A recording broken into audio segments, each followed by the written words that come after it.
الآن في 2024 يعني قبل أشهر هذا صنصال يقول كلام أن معظم المدن الغربية في الجزائر أصلها مغربي. عادي، واحد مروكي يدافع على بلاده، أين العجب؟ وراه المشكل بوعلام صنصال مروكي يدافع على بلاده المروكي، يقول باللي معسكر ووهران وسيد بن عباس وكذا وكذا وكذا تابعا للمروك. عادي، وراه المروك، وراه مشكل. واحد مروكي يدافع على بلاده، يعني صنصال مروكي، ابن واحد مروكي، اب عن جد، يعني اصوله مغربيه اب عن جد، يدافع على جغرافيه بلاده وعلى تاريخ بلاده. انا بالنسبه لي صنصال مثله مثل شمعون السليمي وغيره من المراركه اللي دافعوا المروك. اين هو المشكل؟ اذا بوعلام صنصال لم ياتي بجديد. الكلام اللي قالوا على الجغرافيا الجزائريه اقل خطوره مما قاله عن رموز الدوله اللي هي الشهداء والمجاهدين. هل الاراضي الجزائريه اشرف من الشهداء والمجاهدين، خاصه الشهداء؟ لا، الشهيد يسوى كل الجزائر. واحد من الشهداء دم شهيد يساوي كل التراب الوطني، لأنه هذا الشهداء هم اللي ضحوا من أجل أن تتحرر الجزائر. إذا ما قاله صنصال عن الشهداء أخطر بكثير من ما قاله عن جغرافية الجزائر. إذا أنا بالنسبة لي قرار سجن صنصال قرار خاطئ من الأساس، غلطة. هذيك تاع دفع رواتب رمضان على المكشوف إجراءات تخفيف ما فهمتهاش، ما فهمتهاش، ما فهمتها. من حاب نفهمها؟ حاب نفهم رعب من الجزائر في فرنسا، رعب من الجزائر في فرنسا. هذا التعليق هذا اللي قريته انا في الشروق، مع احترامي لزملاء ورشيد فوضين، نقولوا الحاج فوضين هاوشني هذوك الحاج فوضين، احنا حاسين باللي كاين عليك ضغط، وعارفين باللي عليك ضغط وعليك المارطو من فوق، وعليك صح المارطو هذا اللي عليك من فوق، والضغط هذا موش باش تروح تشوه تاريخ جريدة الشروق وتاريخ مجمعة الشروق وتروح تنبطح انبطاح اللي ما عندوش مثيل، لم يحدث في تاريخ مجمع الشروق، لأنه عنوان لا علاقة له بالواقع. فرنسا مرعوبة من الجزائر، وش من ناحية؟ حاب نفهم وش من ناحية؟ وش من ناحية؟ حبسوا عليهم الغاز والبترول، عندهم مشكلة يعطيهم الغاز والبترول أكثر وبنفس السعر أو بأقل، ممكن نصف السعر كاع. منش فاهم هذا التعنطيس تاعكم، هذا التعنطير تاعكم، هذا تاع فرنسا عايشه الرعب والخوف. هذه العناوين تاع وكاله الانباء الجزائريه وهذا العنوان تاع الشروق هذا هما اللي يزيدوا الطين بله، ويزيدوا نقولوا يزيدوا يشعلوا النار عند اليمين المتطرف، لانه اليمين المتطرف يترجموا هذه الجرائد وينشروها عندهم ويقولوا معاهم وين يشكروا علينا في الجزائر، كيما احنا نديروا جرائد ومجلات اليمين المتطرف اللي تهين الجزائر نعتمدوا عليها للرد على فرنسا، هم نفس الشيء.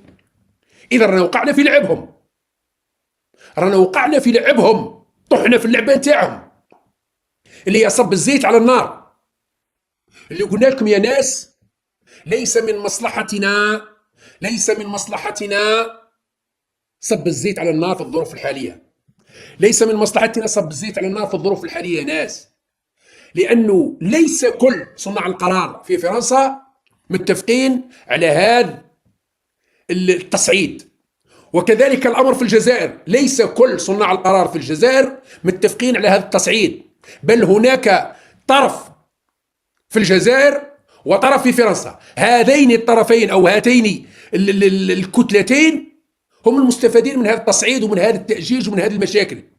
لكن غالبية خاصة العقلاء في فرنسا والعقلاء في الجزائر يرفضون أي تصعيد، يرفضون أي توتر، يرفضون أي توتر، لأنه لب المشكل شيء تافه، لب المشكل شيء تافه. ما هو لب المشكل؟ لب المشكل أنه واحد مغربي فرنسي جزائري صرح تصريح مستفز، قامت القيامة، قامت القيامة.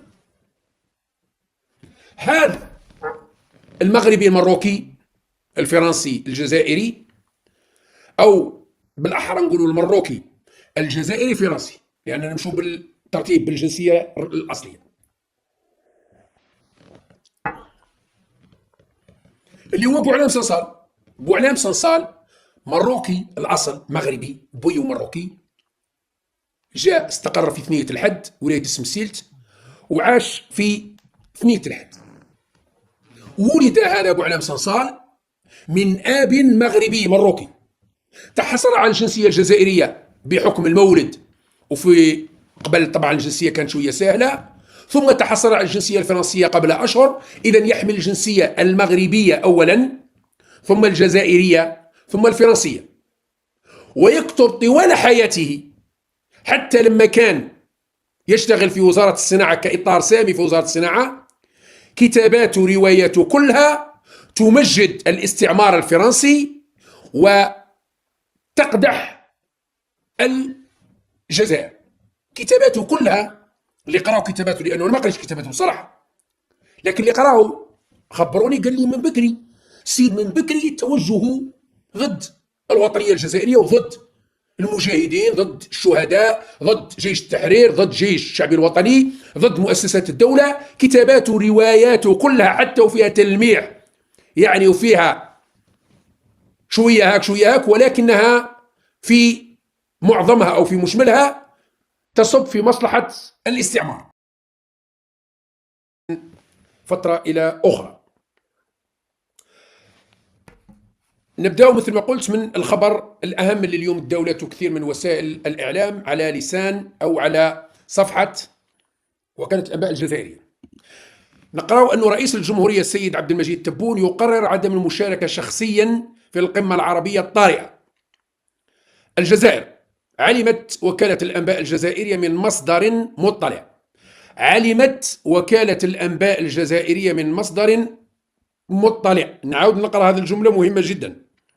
علمت وكالة الأنباء الجزائرية من مصدر مطلع بأن رئيس الجمهورية سيد عبد المجيد تبون قرر عدم المشاركة شخصيا في أشغال القمة العربية الطارئة التي تستضيفها جمهورية مصر العربية يوم 4 مارس المقبل بغرض بحث كذا وكذا وكذا وكذا وكذا. وها وين طبعا.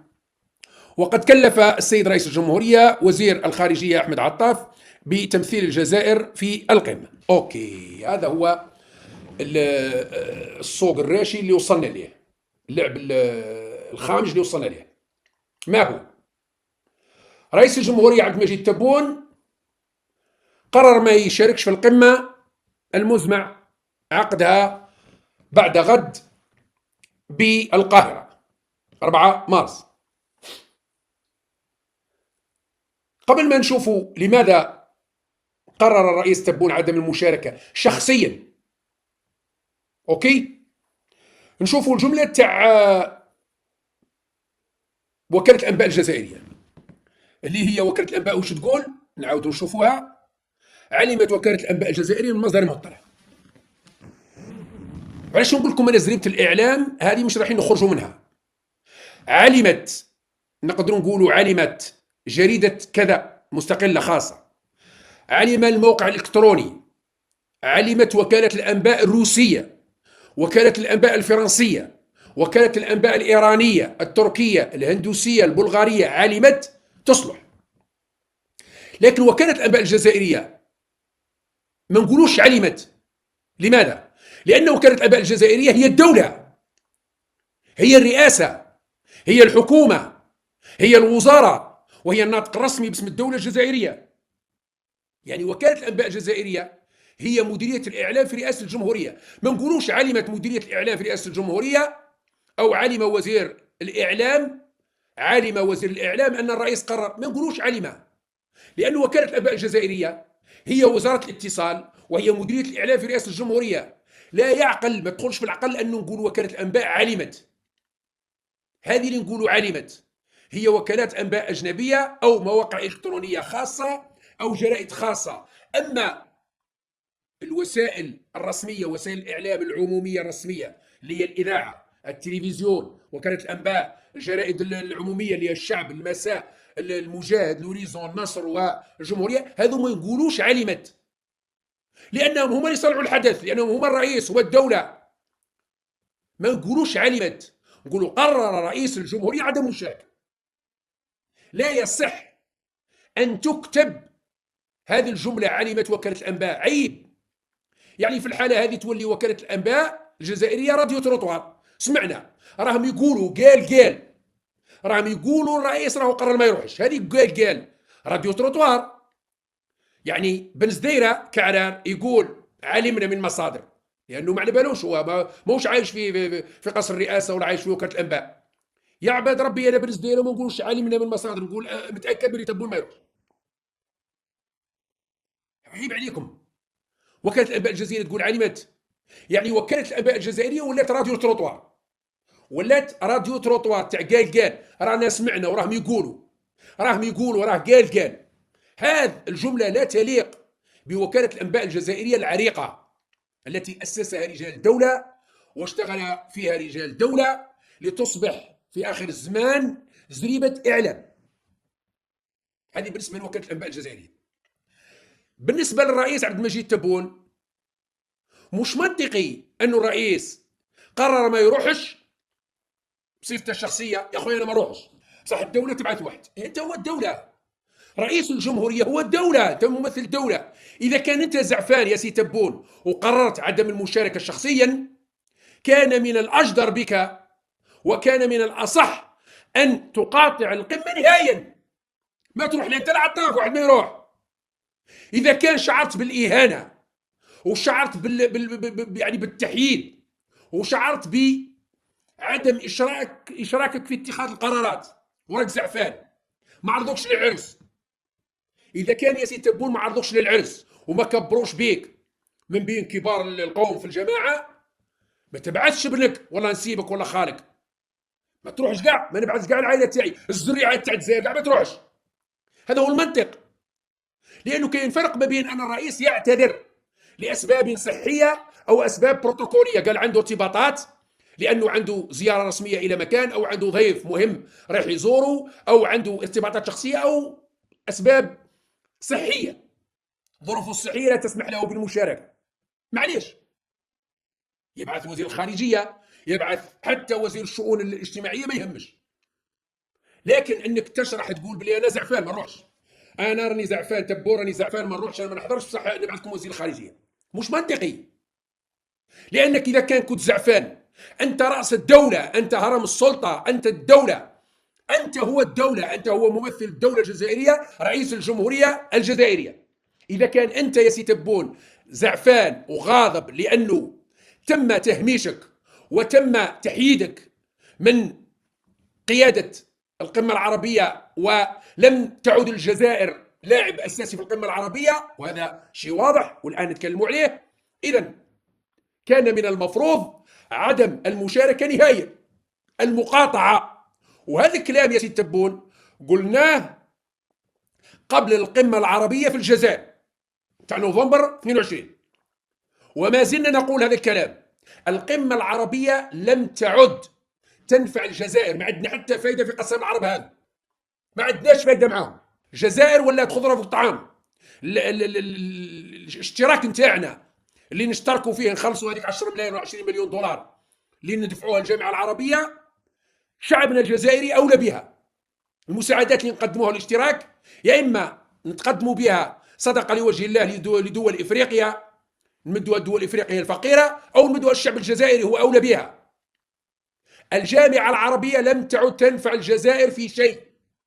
منطقيا الجامعة العربية منذ أزمة الجزائر في التسعينات، منذ بداية الأزمة الأمنية ومحاربتنا الإرهاب، انتهت علاقتنا بالجامعة العربية التي لم تقف مع الجزائر ولم تساند الشعب الجزائري ولم تحارب الإرهاب معنا، بل بالعكس، هناك بعض الدول العربية التي كانت تدعم الإرهاب. كان من المفروض ننسحب من جامعة الدول العربية من 1990 أو على الأقل من 1995 96 ننسحب منها، لأنه لا فائدة من وجود الجزائر، وخاصة بعد سقوط دول ما يسمى بدول عدم الانحياز أو دول الصمود والتصدي. الجزائر أصبحت صفر على الهامش، نعم أصبحت صفر على الهامش منذ ما يسمى بالربيع العربي، منذ سقوط العراق وسوريا واليمن والسودان وليبيا. هذه الدول كانت تكون جبهة داخل جامعة الدول العربية، وتمثل تكتل داخل جامعة الدول العربية ضد ما يسمى بدول الانبطاح أو دول التطبيع أو دول القبول، لأنه كاين دول الرفض، كاين دول القبول، كاين دول الممانعة، كاين دول الانبطاح. إذن بعد سقوط العراق وسقوط السودان وليبيا وسوريا واليمن، أصبحت الجزائر بكل صراحة صفر على اليمين، لأن السياسة الخارجية للدولة الجزائرية لا تتوافق والسياسة الخارجية لدول الخليج العربي المهيمنة على جامعة الدول العربية، ولا لسياسة مصر الموالية والمنبطحة لدول الخليج العربي لأنهم يصرفوا عليهم. هذه حقيقة. إذن ليست لدينا أي فائدة مع جامعة الدول العربية. وتكلمنا في وقت سابق، وتكلمنا حتى في سنوات سابقة، وقلنا أن دور الجزائر في الجامعة العربية انتهى، ومن الأفضل لنا كدولة أو كرئيس الانسحاب بشرف، تجميد عضويتنا. تجميد عضوية الجزائر في جامعة الدول العربية هو الحل. نعم، للأسف الشديد لم يعد يربطنا بالعالم العربي إلا كلمة عربي، وحبينا ولا كرهنا الجزائر ليست دولة عربية. الخليجيين، وأنا عشت في الخليج، لا يعتبرون الجزائر دولة عربية، يقولون أن الجزائر دولة أمازيغية بربرية عربها الإسلام، وهذه الحقيقة التاريخية. هذه هي الحقيقة التاريخية.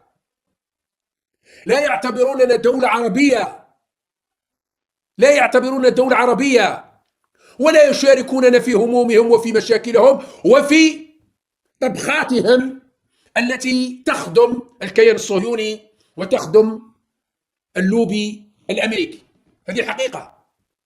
إذن ما دام احنا سياستنا الخارجية لا تتوافق والسياسة الخارجية للدول الخليجية ومصر، إذن علاش قاعدين معاهم؟ لأنه حتى لما يكون فيه تصويت هم يصوتوا ضد الجزائر.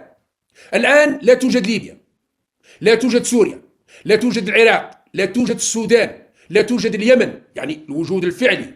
خلينا من هذوك الممثلين القراقوز اللي يجيبوهم اللي يتكلموا على لسان.